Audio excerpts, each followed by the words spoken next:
दोस्तों नमस्कार। 11वें अंतर्राष्ट्रीय योग दिवस की हार्दिक शुभकामनाएं। अब हम लोग जो है योग प्रारंभ करेंगे मंत्र और उपचार से। तो ओम सगच्छुम सदध्वम साओ मानसि जानताम देवा भागम यथा पूर्वे सज्जानानाम उपासते। अब हम लोग चालन क्रियाएं की करेंगे। सबसे पहले ग्रीवा चालन करेंगे। तो सांस भरते हुए नीचे की ओर झुकेंगे, सांस छोड़ते हुए पीछे जाएंगे और ये एक चक्र हुआ। इस तरह फिर दोबारा करेंगे।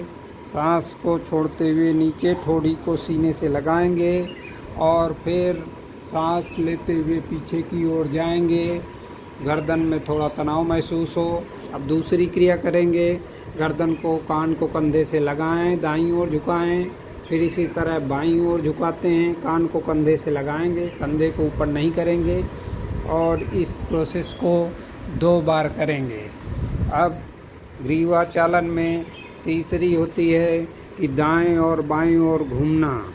तो गर्दन को दाईं ओर पूरे घुमाएंगे, फिर सामान्य अवस्था में आएंगे, फिर बाईं ओर देखेंगे, फिर धीरे धीरे सांस छोड़ते हुए सामान्य अवस्था में आएंगे और फिर दाहिनी ओर देखेंगे पूरा और फिर सांस छोड़ते हुए वापस आएंगे, फिर बाईं ओर देखेंगे और फिर धीरे धीरे सामान्य अवस्था में आएंगे। चौथी क्रिया ग्रीवा को घुमाना, गर्दन को चक्राकार घुमाना। पहले क्लॉकवाइज घुमाएंगे तो सांस छोड़ते हुए नीचे जाएंगे, फिर ऊपर जाते हुए पूरी गर्दन को क्लॉकवाइज धीरे धीरे रोटेट करते हैं और फिर इसी तरह एंटी क्लॉक भी घुमाएंगे। तो वही सांस छोड़ते हुए ठुड्डी को लगाएंगे गर्दन को और एंटी क्लॉक घड़ी के विपरीत दिशा में चक्राकार गर्दन को घुमाएंगे। जिसको स्पॉन्डिलाइटिस है या गर्दन की समस्या है उन लोगों को बहुत धीरे धीरे या नहीं करना चाहिए। अब दूसरी क्रिया जो होगी स्कंध संचालन, यानी कि कंधे का क्रिया किया जाएगा। तो सबसे पहले दोनों समस्थिति में आ जाएंगे, दोनों हाथ नीचे रहेंगे।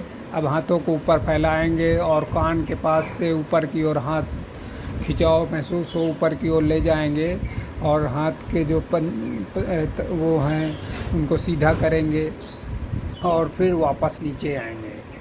अब दूसरा है स्कंद संचालन में चक्राकार स्कंद को घुमाना, यानी कि स्कंद चालन जो बोलते हैं या स्कंद चक्र। तो दाएं हाथ को दाएं हथेलियाँ, बाएं हाथ को बाएं हाथ पे रख के और चक्राकार घुमाएंगे। पहले क्लॉकवाइज घुमाएंगे, फिर विपरीत दिशा में घुमाएंगे। ये स्पॉन्डिलाइटिस और गर्दन दर्द के लिए बहुत ही अच्छी एक्सरसाइज है।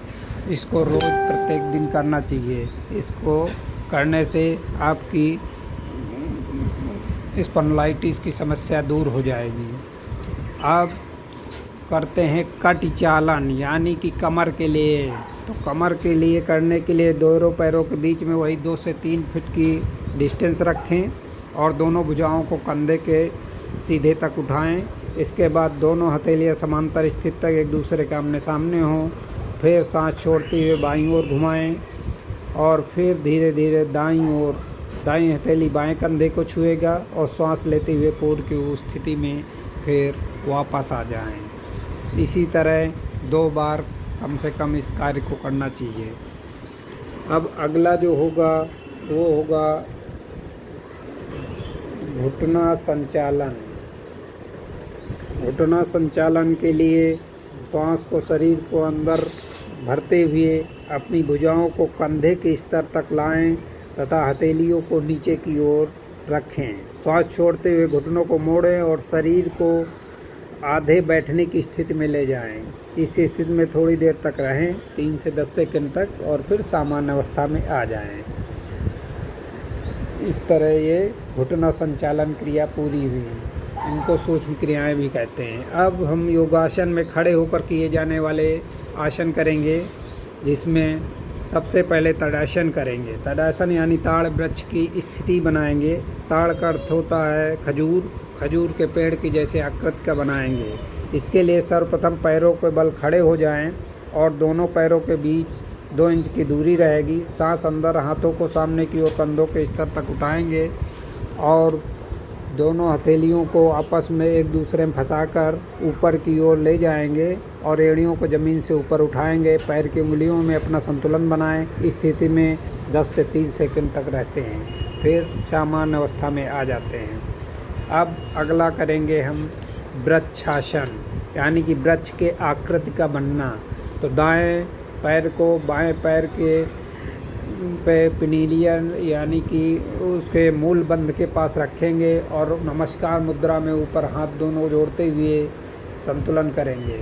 इससे एकाग्रता बढ़ती है और संतुलन बनता है। इसी प्रकार दूसरे पैर से करेंगे। बाएं पैर में दायां पैर रखेंगे और वही नमस्कार मुद्रा में करेंगे और सामने की ओर देखेंगे। इस स्थिति में 10 से 30 सेकंड तक रहते हैं, इसके बाद वापस आ जाएंगे। अब अगला जो है हम करेंगे पाद हस्तासन। पाद मीन्स पैर, हस्त मीन्स हाथ। तो पाद हस्तासन में झुकते हुए कमर से और हाथों को ज़मीन पर छुआने का प्रयास करें या पैरों पर छूने का प्रयास करें और गर्दन को धीरे धीरे और कमर को धीरे धीरे वापस ले जाके वापस आ जाएंगे। अब अगला जो क्रिया करेंगे उसको कहते हैं अर्धचक्रासन, यानी आधे पहिए का आकृति का बनना। तो पीछे की गर्दन को ले जाकर कमर से झुकाएंगे और अर्धचक्र का आकृति का बनना। इससे कमर और मेरुदंड में लचीलापन आता है और मजबूत होती है हमारी हड्डियाँ। अब हम अगला करेंगे त्रिकोण आसन। त्रिकोण मीन्स 3 कोणों वाला आसन। इसमें जो है दाएं पैर के दाएं पैर में दाएं हथेलियों को रखेंगे, बाएं हथेलियों को देखेंगे। इसके बाद बाएं पैर से झुकेंगे और दाएं हाथ की हथेलियों के बीच वाली उंगली को देखते हैं और इस स्थिति में कुछ देर तक बने रहते हैं। तो ये हमारे लिए स्लीप डिस्क, सियाटिका और उधर किसी प्रकार की बीमारी में ये नहीं करना चाहिए, बाकी सभी करना चाहिए। अब अगले आसन हम करेंगे बैठ कर किए जाने वाले आसन। बैठ कर किए जाने वाले आसन में सबसे पहले हम दंडासन की पोजीशन में बैठ जाएंगे। फिर हम लोग भद्रासन करते हैं। भद्र का शब्द का मतलब होता है सज्जन। जैसे सज्जन लोग बैठते हैं उस तरह हम बैठने की पोजीशन करेंगे। दोनों पैर को सीधा करके फिर दोनों पैर की तलुओं को मोड़कर हथेलियों को फंसाकर नीचे मूलाधार के पास दोनों पैरों को लाएंगे और सामने की ओर सीधी स्थिति में देखेंगे और इस स्थिति में बने रहेंगे। इससे शरीर मजबूत होता है और ब्रेन में स्थिरता आती है। अब अगला आसन हम करेंगे वज्रासन। वज्रासन में दंडासन की स्थिति में बैठेंगे। फिर दायां पैर दाएं नितंब के नीचे, बायां पैर बाएं नितंब के नीचे और अंगूठे आपस में पीछे मिले हुए हों और दोनों हथेलियों को दाएं पैर में रखेंगे, बाएं पैर में हाथों को रखेंगे, सामने देखेंगे। ये वज्रासन कहलाता है। यही एक आसन है जो भोजन के बाद कर सकते हैं। अब कुछ खाना खाने के बाद तुरंत करने वाला ये आसन बहुत ही अच्छा है। इसको 5 मिनट प्रत्येक दिन करना चाहिए। अब अगला आसन हम करेंगे अर्ध उष्ट्रासन। तो अर्ध उष्ट्रासन करने से पहले वही हम लोग वज्रासन की स्थिति में आ जाएंगे। अब उसमें घुटने के बल हम लोग खड़े होंगे।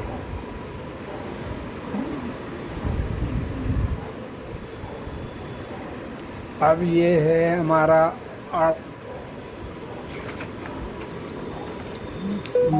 मंडूकासन इसको बोलते हैं, या इसको बोलते हैं उत्तान मंडूकासन। अब अगला जो है अर्ध उष्ट्रासन करेंगे। अर्ध उष्ट्रासन में वही घुटने के बल खड़े हो जाएंगे, पीछे हथेलियाँ रखेंगे और अपनी कमर और गर्दन को पीछे की ओर झुकाएंगे। आधे ऊँट के आकृति का जब बनता है तो इसीलिए इसे अर्ध उष्ट्रासन बोलते हैं।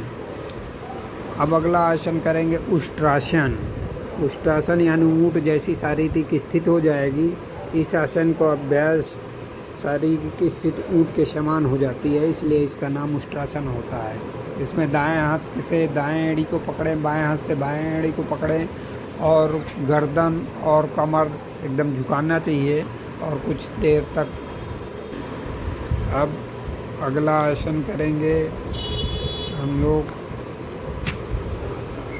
मर्ची आसन बोलते हैं, या इसको बोलते हैं वक्रासन।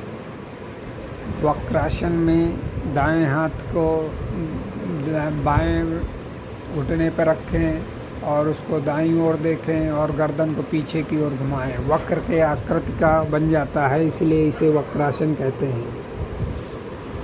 ये डायबिटीज के लिए बहुत ही महत्वपूर्ण है, शुगर इससे कंट्रोल होता है। अब हम लोग करेंगे अगला आसन, पीठ के बल लेट कर किए जाने वाले आसन। तो सबसे पहले हम करेंगे सेतु बंधासन। सेतु मीन्स होता है पुल, पुल के आकृति का बनना। तो इसमें पैरों को पहले आपस पीछे लाएंगे नितंब के पास और उसका पूरा धड़ बीच से उठाएंगे, जैसा पुल बनता है उसी आकृति का बन जाएगा। तो इसको हम सेतु बंधासन कहते हैं। फिर धीरे धीरे श्वास छोड़ते हुए वापस आएंगे और सामान्य स्थिति में आ जाएंगे। अब इसको एक अगला आसन है उत्तान पादासन। पैरों को ऊपर उठाना, 30 डिग्री पे उठाएं, आंखों से सिर्फ अंगूठे और पैर के दिखाई दें और फिर धीरे धीरे वापस आ जाएंगे।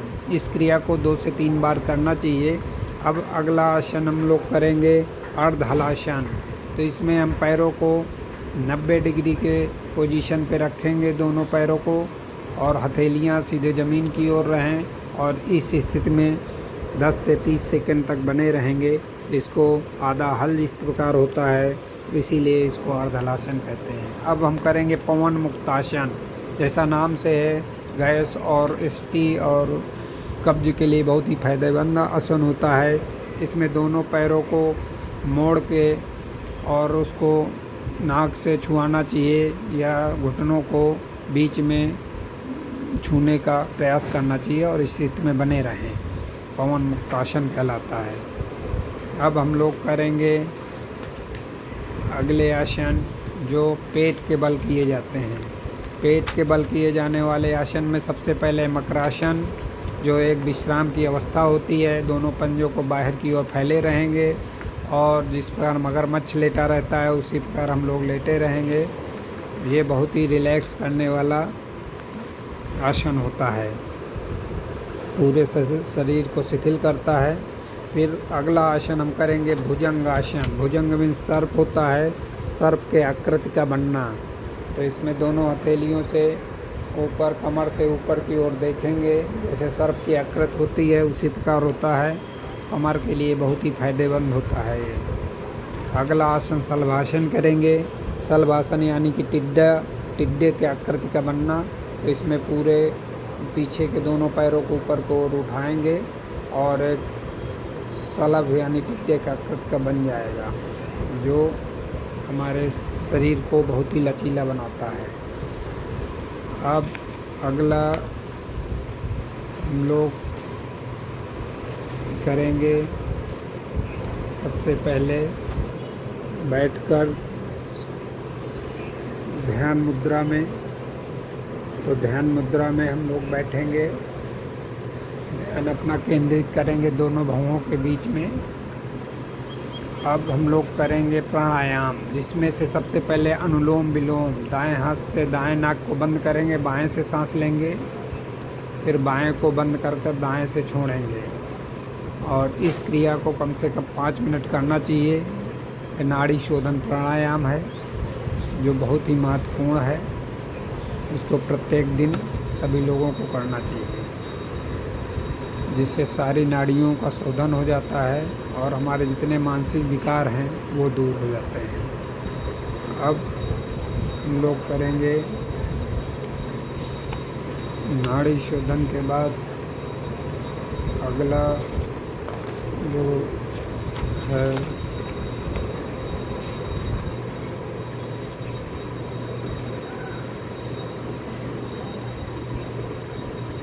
भ्रामरी प्राणायाम, जिसमें षड़मुखी मुद्रा लगाकर दोनों कान बंद करेंगे, आँख बंद करेंगे, नाक में हल्का सा दबाव डालते हुए ओम का कार का जप करते हुए सांस को छोड़ेंगे और एक जैसे भंवर की ध्वनि, जैसा भंवरे की जैसी ध्वनि होती है उसी प्रकार ध्वनि आएगी। ये जो है अनिद्रा, नींद लाने की बहुत ही अच्छा व्यायाम है। मानसिक तनाव को दूर करता है, अनिद्रा को दूर करता है। इसको प्रत्येक दिन करना चाहिए। अब हम लोग अगला आसन बैठकर किए जाने में करेंगे कपालभाति। तो इसमें सिर्फ रेचक क्रिया किया जाता है, यानी कि सांस को केवल छोड़ेंगे, छोड़ने पे ही ध्यान दें, पेट पे स्ट्रोक लगेंगे और एक निश्चित रिदम पे करते हैं। इससे कॉन्स्टिपेशन कब्ज दूर होता है। और कपाल मीन्स होता है मस्तिष्क, भांति मीन चमकना, इससे मस्तिष्क की चमक होती है और कॉन्स्टिपेशन और कफ विकार दूर होते हैं। अब हम लोग संकल्प लेंगे जिसमें हम अपने मन को हमेशा संतुलित रखते हैं। इससे हमारा आत्मविश्वास बढ़ता है और अपने कर्तव्य और स्वयं और कुटुंब के प्रति, विश्व के प्रति शांति और आनंद और स्वास्थ्य के प्रचार के लिए प्रतिबद्ध हैं। ऐसा हम संकल्प लेते हैं। अब हम लोग शांति पाठ करेंगे।